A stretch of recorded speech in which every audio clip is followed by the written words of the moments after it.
La luminosité elle est quand même pas fifole là. Bon, bah écoutez, si j'éteins les projos, il fait nuit dans mon appart. Vive l'hiver, vive la Seine-et-Marne surtout. Salut à tous, c'est Solène, j'espère que vous allez bien. On se retrouve aujourd'hui dans cette nouvelle vidéo sur la chaîne pour un update lecture. Ça fait très longtemps que je ne vous ai pas sorti d'update lecture, mais bon, qu'importe, c'est un peu l'objectif de l'année 2021, en ressortir de manière un petit peu plus régulière. Et on commence avec les lectures faites en ce mois de janvier 2021. Il y a 5 livres que je vais vous présenter aujourd'hui, 4 romans et un manga. Il y a des coups de cœur, des déceptions, des livres sur lesquels je suis un petit peu plus mitigée, vous allez voir tout ça. Le premier roman que je vous présente, c'était ma première lecture de l'année 2021, ça a été un coup de cœur, je l'ai surkiffé, je l'ai adoré, c'était une sortie qui était très attendue dans la sphère booktube, bookstagram francophone, si je puis dire. Et forcément, vous n'êtes pas passé à côté non plus, Les voleurs de fumée de Sally Green, qui est paru chez J'ai lu. Dans cette histoire, on va suivre 5 personnages différents qui vont évoluer dans un univers de fantasy, dans différents royaumes qui ont différentes traditions. On va les suivre tout au long de leur périple et forcément, leurs chemins sont plus ou moins étroitement liés à un moment donné et c'est là que le fil rouge de l'intrigue va prendre tout son sens et ce fil conducteur est extrêmement bien amené. D'un côté, on a Catherine qui est une princesse qui est vraiment bridée, si je puis dire, parce qu'elle évolue dans un royaume vraiment où la société patriarcale elle est plus. Rien que le fait d'être une femme, c'est une honte absolue, donc bon, voilà, elle est censée se comporter en princesse. Voilà, elle va être amenée à faire entendre sa voix malgré le fait qu'elle soit complètement bridée et franchement de tous les personnages je pense que c'est Catherine pour laquelle j'ai eu le plus gros coup de cœur.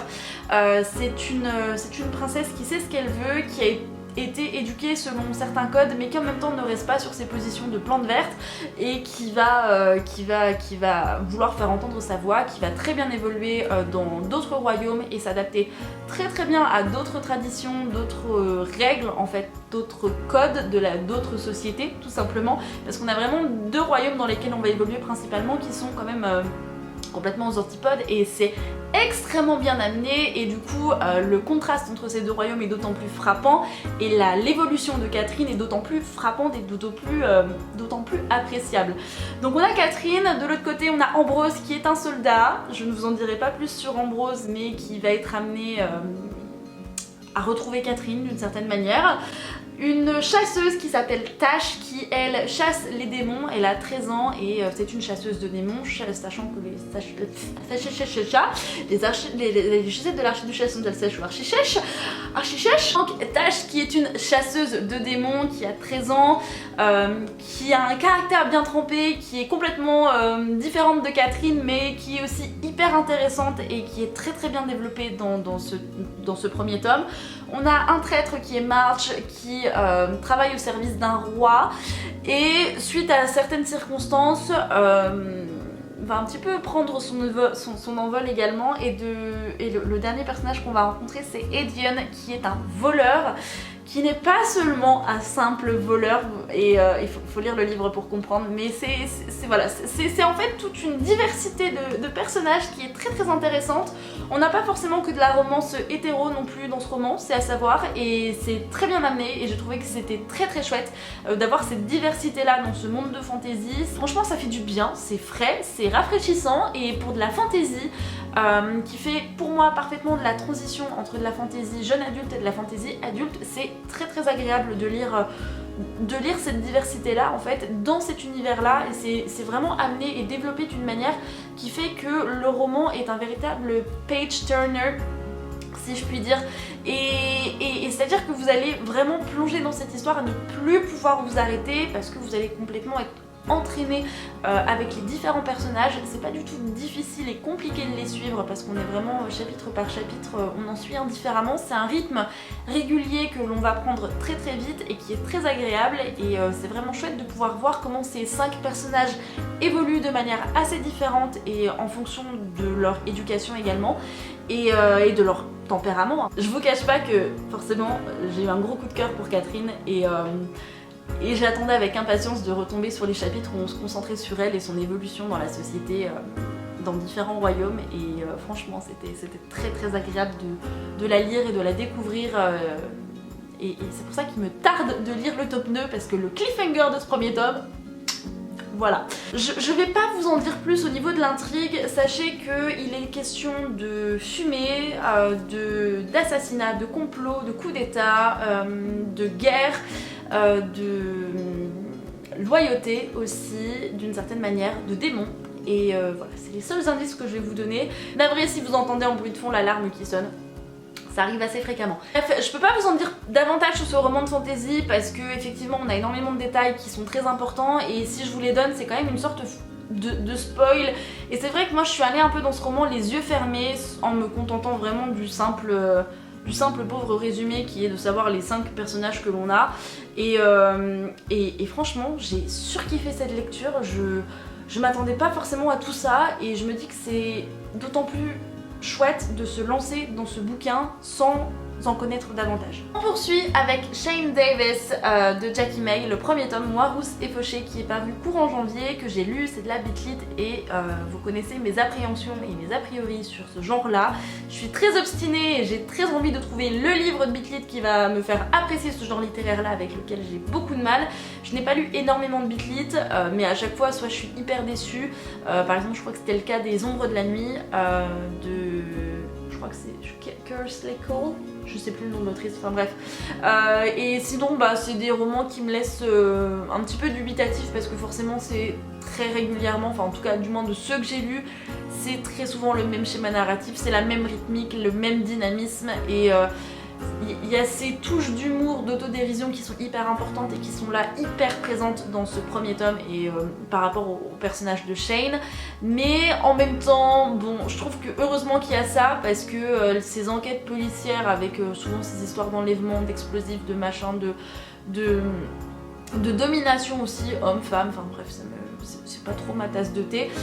Dans Shane Davis, on va rencontrer Shane qui est une métamorphe renarde, donc c'est notamment pour ça que j'ai acheté le premier tome parce que je trouvais que c'était assez original et ça changeait de la bitlit que j'avais lu jusqu'à présent. Et on va suivre Shane qui, donc métamorphe renarde, est au plus bas dans la hiérarchie des êtres paranormaux. On évolue dans un univers où les humains n'ont pas connaissance, n'ont pas conscience de l'existence des êtres tels que Shane, des métamorphes, des succubes, des démons, des vampires, etc., des failles et compagnie. Voilà, on va suivre Shane qui veut absolument rentrer dans l'agence fédérale de l'occulte et qui veut devenir une agent en fait de cette agence et une détective si l'on veut. Sauf que l'agent Nick Sublime s'y oppose fortement, c'est le mec qui est un petit peu à la tête de l'agence de Détroit, parce que forcément la bitlit ça se passe très souvent à Détroit. Sauf que Shane va se retrouver propulsé dans une affaire qui va mêler des démons qui ont notamment bizarrement volé plein d'explosifs, un maître vampire qui semble avoir la clé et la réponse à toutes ces questions, un humain qui n'est autre qu'un humain détective, un inspecteur si l'on veut, et en même temps on a le FBI qui essaye de s'immiscer dans cette affaire et Shane va vraiment se retrouver propulsé là-dedans, va être plus ou moins engagé pour régler cette affaire qui au final va se dérouler seulement sur quelques jours, hein. On va pas avoir d'ellipse plus grande que ça dans ce premier tome. Donc il y a énormément d'action, c'est très dynamique, on a le mordant de Shane et l'humour de Shane, cette autodérision que j'aime tant, qui est très très chouette. C'était très sympa de la suivre et de la voir évoluer dans ce contexte là. Après c'est vrai que moi j'avais beaucoup d'appréhension parce que c'est de la bitlit, mais j'ai bien apprécié ma lecture sans forcément la surkiffer. Je sais pas si je lirai la suite, c'était un premier tome qui était sympa, mais voilà, sans plus non plus. Shane c'est une jeune femme qui est très entêtée, très obstinée, très presque mytho en fait pour pouvoir se protéger, qui a certaines valeurs et un ego un petit peu surdimensionné, mais bon ça fait partie de son caractère et de sa carapace. C'était très drôle de la suivre dans ses aventures et de voir toutes ses réflexions, son autodérision et son humour, vraiment j'insiste là-dessus, qui est très très très mordant et qui est très sympa. Mais voilà, je pense que si vous aimez les romans, la bitlit, ce genre là, ce roman vous allez beaucoup l'apprécier. Jackie May, je crois que c'est celle qui a écrit Nora Jacobs. Ouais bon c'était un premier tome qui était sympa mais sans plus. On poursuit avec un autre coup de cœur, je vous l'ai dit, hein. Janvier 2021 ça a été quand même pas mal montagne russe d'un point de vue lecture et c'était très très chouette puisque j'ai enfin commencé la saga Dark Elements, The Dark Elements de Jennifer L. Armentrout. Le premier tome c'est White Hot Kiss et en français c'est paru chez J'ai lu sous le titre Baiser brûlant pour le premier tome. J'ai surkiffé cette lecture, c'était tellement chouette de replonger dans du Jennifer L. Armentrout et en même temps Enfin, c'est sa patte, hein. Concrètement, c'est vraiment son style, ça se sent au niveau de la rythmique, au niveau des personnages, au niveau du dynamisme. J'irai pas jusqu'à dire que ça se répète par rapport aux autres sagas qu'elle a sorties, comme Lux, comme Covenant, etc. Ça m'a fait très bizarre en même temps de replonger dans ce type de roman-là après avoir découvert From Blood and Ash et le deuxième tome de la saga Kingdom of Flesh and Fire, qui a été, vous le savez, mon gros coup de cœur de l'année 2020. Qui sont des romans que Jennifer L. Armentrout a écrit et qui changent complètement de ce qu'elle a fait jusqu'à présent, ce qu'elle nous proposait en tout cas ces dernières années. Et c'est vrai que replonger dans ce type de livre-là avec ces mêmes schémas narratifs, bon, qui changent un petit peu quand même d'une série à l'autre, on va pas se le cacher, on a quand même quelques similitudes, quelques points communs, mais ça rend presque un petit peu nostalgique et j'ai adoré, j'ai même pleuré à la fin de ce premier tome. Je me suis dit que c'était pas possible qu'elle pouvait pas nous faire ça, donc il me tarde de lire la suite. Dans cette histoire, on va rencontrer Layla qui est une mi-gargouille, mi-démon, puisqu'on va évoluer dans un univers où les gargouilles, qu'on va appeler les Warden, j'ai l'impression que c'est une notion qui revient de plus en plus souvent en fait dans le Young Adult Fantasy, ou dans le New Adult Fantasy en tout cas. Warden, c'est simplement le terme qu'on utilise en anglais pour parler de gardiens. Et donc les Warden qui gardent les humains en sécurité en chassant les démons, qui peuvent forcément se jouer d'eux. Et vous vous doutez bien que Layla, étant mi-gargouille, mi-démon, elle a certaines habilités, certaines aptitudes que les autres n'ont pas et qui la rendent assez unique. Elle a été élevée, éduquée dans l'idée de complètement détester et abandonner cette partie d'elle qui fait d'elle un mi-démon en fait, un demi-démon. Et elle va évoluer au milieu des Warden jusqu'au jour où son chemin va croiser celui de Wrath, qui est un démon qui est très intriguant, très mystérieux, très ténébreux, vous connaissez la chanson, mais qui change en même temps des autres personnages des sagas de Jennifer L. Armentrout, qui est très très chouette. Franchement, Wrath, je l'ai vraiment beaucoup apprécié. Il est présenté comme un démon, mais j'ai trouvé que son comportement ne collait pas du tout avec l'idée qu'on véhiculait à propos de lui. Je trouve que c'était complètement différent. Il a ce côté forcément où je me donne un genre bad boy et compagnie, mais qui reste assez différent. Bref, la rencontre entre Layla et Wrath va chambouler l'univers de Layla, qui va en apprendre plus sur ses origines, et elle va vite se rendre compte qu'elle est un petit peu mêlée à une intrigue. Je ne vais pas aller plus loin dans cette histoire, je ne vais pas vous en dire davantage, mais c'était vraiment un premier tome qui était très très chouette. Je l'ai vraiment beaucoup aimé et je vous dis, à la fin j'en ai pleuré, et je pensais pas me mettre à pleurer pour une fin comme ça, mais j'ai tellement aimé les personnages, j'ai tellement aimé Wrath, j'ai trouvé tellement chouette que ouais, non, c'était franchement, c'était hyper frais, ça m'a vraiment fait du bien, et je pense que j'en avais bien besoin milieu janvier de découvrir cette histoire. Ça m'a complètement transportée, ça m'a amené complètement ailleurs, et j'ai adoré évoluer aux côtés de Layla, de Wrath. On a même, alors je sais pas si c'est le cas dans la version française, je pense que oui, mais dans la version anglaise on a un petit chapitre bonus du point de vue de Wrath, et j'ai vraiment trop adoré voir les choses de son point de vue. Donc j'espère que ça sera aussi le cas dans les tomes 2 et 3. Et ce qui m'a peut-être un petit peu dérangé, c'est qu'on a cette espèce de triangle amoureux un peu de l'époque où Layla, elle, va se retrouver entre deux personnages. Forcément, d'un côté on a Wrath qui est le bad boy, etc. Et de l'autre côté on a Zane qui est un Warden qui la considère / la considérait comme sa petite sœur. Enfin, c'est un peu bizarre, ils ont grandi ensemble. Layla au départ forcément a des sentiments pour Zane, mais quand elle va rencontrer Wrath, forcément, vous connaissez la chanson, hein, je vous l'ai dit, elle va remettre pas mal de choses en perspective, mais voilà, bon, outre ce bémol là, parce que bon, je suis plus du tout branchée de triangle amoureux, moi c'est plus mon truc du tout, ça l'a été quand j'ai commencé à lire et quand j'avais 16-17 ans, mais alors maintenant c'est plus ce que je recherche dans un roman. C'est pour ça que j'aimerais bien que le tome 2 change et qu'on ait vraiment une position sur cette espèce de triangle amoureux en fait au final. Donc voilà, si jamais vous l'avez lu, dites-moi dans les commentaires ce que vous en avez pensé. Sachez que je pense que je lirai le tome 2 incessamment sous peu parce que j'ai vraiment adoré ce premier tome, vous l'avez compris. On va poursuivre avec un livre qui m'a mis dans tous mes états. C'est un des gros coup de cœur je pense de l'année concrètement. Là j'ai pris une énorme claque, j'ai vraiment été dans le mal psychologiquement pendant cette lecture. On a des scènes qui sont très violentes, qui sont très difficiles à digérer, à lire. J'avais besoin de poser le bouquin plusieurs minutes, de réfléchir, et ensuite je le reprenais, pour quelques pages, quelques chapitres et je le reposais à nouveau parce qu'il se passe énormément de choses qui m'ont complètement chamboulée. Je trouve ça étonnant qu'il n'y ait pas de trigger warnings, c'est ce que je disais à Kimi puisque c'est grâce à elle que j'ai découvert ce roman. Ouais, parce qu'il y a vraiment des scènes qui peuvent être choquantes et qui peuvent être douloureuses. Rien que d'y penser, ça me... Voilà, c'est un bouquin qui m'a pris aux tripes, hein, j'en ai eu mal au ventre, ça m'a fait des crampes d'estomac, j'ai eu la poitrine qui se comprimait, j'en ai pleuré, j'avais envie de crier, enfin j'étais vraiment dans un état... c'est pas souvent que tu lis un livre qui te fout dans un état pareil et j'ai adoré ma lecture de Lune Ardente, le premier tome, Crépuscule de Morgane Rugraff. Voilà, je vous en avais parlé sur les réseaux, c'est un premier tome qui est absolument exceptionnel. Dans cette histoire, on a deux peuples que tout oppose. D'un côté, on a les Sombres Lunes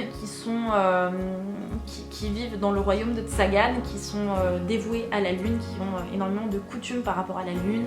Ils vivent dans un royaume où tout n'est que neige, ils vivent en communion, en cohésion avec la nature, ils sont vraiment dévoués à la lune. Et de l'autre côté, on a Ulan avec le peuple des Saints de Soleil qui eux sont forcément des adorateurs du soleil et qui ont des coutumes et des rites qui sont complètement aux antipodes et drastiquement et diamétralement opposés aux Sombres Lunes.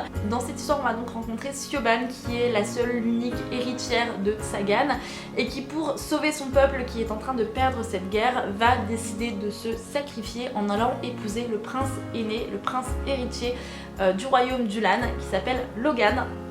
Elle va être embarquée en Ulan et elle va devoir s'habituer à leurs coutumes, à leurs rites qui sont très différents d'elle, de ce à quoi elle a l'habitude.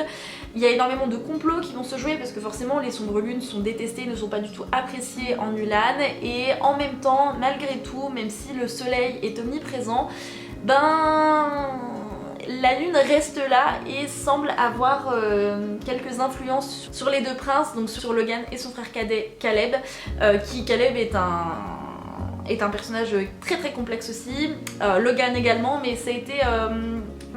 franchement ça a été les montagnes russes. Je pourrais pas vous en dire davantage parce que j'aurais très peur de vous spoiler. Sachez que c'est un énorme coup de cœur, il est absolument incroyable. Prenez les mouchoirs, franchement, parce que... Il faut... Ouais, c'est dur à lire, certains passages sont très durs, mais c'est véritablement un page turner, c'est-à-dire que tu prends le bouquin et tu ne t'arrêtes plus, tu te rends compte que tu es déjà à la moitié du livre alors que tu l'as commencé le matin même, enfin... C'est... tu ne penses qu'à ça, tu es obsédé par les personnages, obsédé par Siobhan et à ce qui va lui arriver parce que ce qu'elle vit, c'est dur, ouais, il lui arrive des trucs, j'ai pas d'autres mots, je suis navrée, je n'ai pas d'autres mots, je suis encore dans tous mes états avec cette lecture alors que j'ai lu trois autres livres avec le manga que je vous présente juste après ensuite, mais psychologiquement ça a été dur à lire, mais incroyable, franchement. Toute la mythologie qu'on a autour de cette intrigue, parce qu'on a énormément de petits indices que l'auteur va nous laisser, et en fait toutes nos hypothèses tombent plus ou moins à l'eau. On a une fin avec un cliffhanger de fou, avec une ligne conductrice qui arrive là et tu te dis oh là là, qu'est-ce que ça va être pour le tome 2. Vous l'aurez compris, je suis passée par tout un tas d'émotions pour ce premier tome, il me tarde de lire le tome 2, j'ai ouï dire que le tome 2 était encore meilleur que le premier tome, très différent mais encore meilleur. J'ai hâte vraiment de me plonger dans ce tome 2 et d'avoir le fin mot de cette histoire, de ce diptyque. Ça a été vraiment un véritable plaisir de découvrir la plume de Morgane Rugraff et il me tarde vraiment de lire le deuxième tome, je crois, qui s'appelle Eclipse, je sais plus comment il s'appelle le tome 2, mais la fin de ce premier tome et ce cliffhanger, voilà, je n'ai pas d'autres mots, foncez. Bon, et enfin pour terminer cette update, on va terminer sur un flop puisque j'ai lu le 14e et dernier tome de la saga Waiting for Spring de Anna Shin qui est paru chez Pika. Vous savez, j'ai adoré le début de cette saga, je n'ai fait que de vous en parler en positif. Et ça faisait quelques tomes déjà que je trouvais que l'histoire s'essoufflait un peu.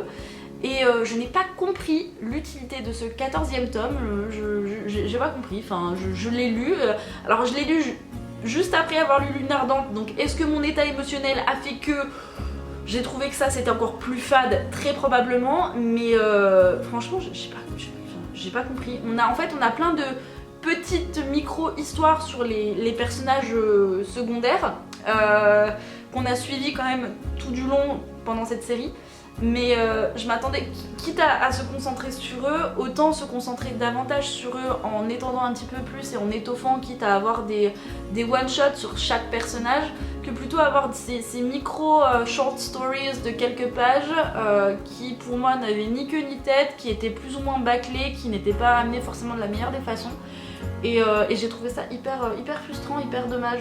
Je comprends l'envie de l'autrice, de la mangaka, de vouloir donner ces histoires à ces autres personnages qui sont quand même importants, mais j'ai pas trouvé que c'était amené de la meilleure des façons, donc bon, je suis vraiment déçue pour ce 14e tome.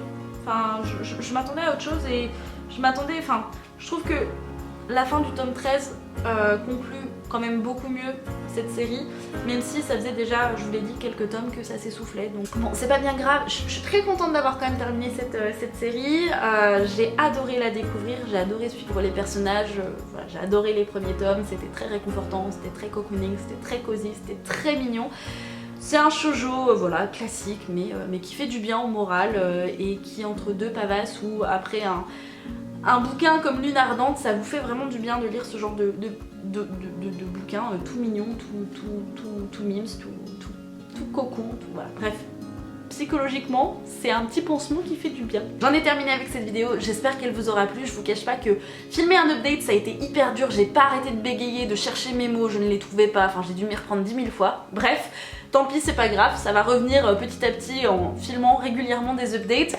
J'espère que ça vous a plu, hein. Sincèrement, n'hésitez pas dans les commentaires à me dire ce que vous en avez pensé, s'il y a des livres que j'ai présentés qui vous tentent, est-ce que vous les avez déjà lus, si c'est le cas, qu'est-ce que vous en avez pensé, voilà.